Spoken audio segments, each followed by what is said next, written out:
Behind me is I-280, where you get on the Ohio Turnpike. Right now it's causing headaches for drivers and those who live and work in the area because you have to U-turn going in either direction.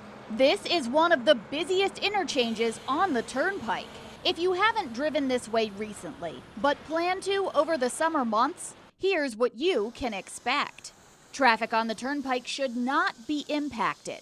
Repair work only affects those getting on and off the Ohio Turnpike at 280 and 420. Work should be complete by October. Widening the Turnpike isn't the only reason this two-bridge project is being done. We're going to redeck this bridge, and we're going to widen it, and we're going to raise it.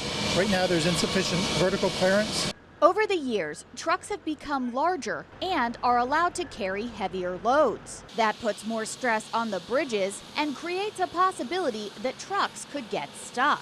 That's just one reason why this project needs to be done now. We go through and we determine which bridges need to be worked on, whether they're rehabilitation or just some maintenance.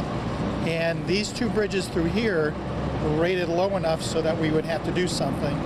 And they were close enough that we could put them together in one construction bid package. All of the money for these projects comes from the tolls, so the Turnpike is self-sustaining and leaves federal funds for ODOT and the cities and townships that need it for other road maintenance. Despite the fact that Turnpike traffic drives right past these construction sites rather than through them, drivers are not without inconvenience. The construction is a pain and it took us, but they don't have signs. A lot of places don't tell you, like getting off here, they don't tell you where you need to go. He had to go like down that way, make a U-turn and come back, and with a big truck, especially pulling doubles, we can't back up.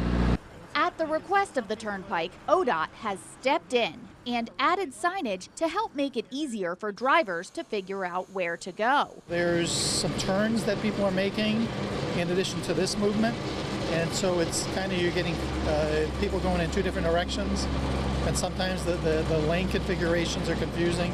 Here's the detour. For traffic heading south, you have to turn around at Libby Road, which means driving south past the Turnpike in order to go north. Then it matters what lane you're in. The far right lane is meant to turn into the plaza that houses the McDonald's, Taco Bell, and the truck stop gas stations. In order to get on the Turnpike from there, you're supposed to be in the second lane over from the right to minimize the slowdowns. For the time being, lane markers have been adjusted to accommodate the heavier volume of traffic.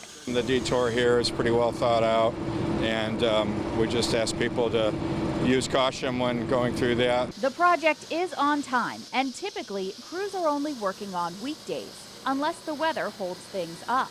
We don't like to either remove concrete over the active roadway, so we'll shut down a lane, and we don't like to wreck steel over an open lane, so we'll close it at that time too.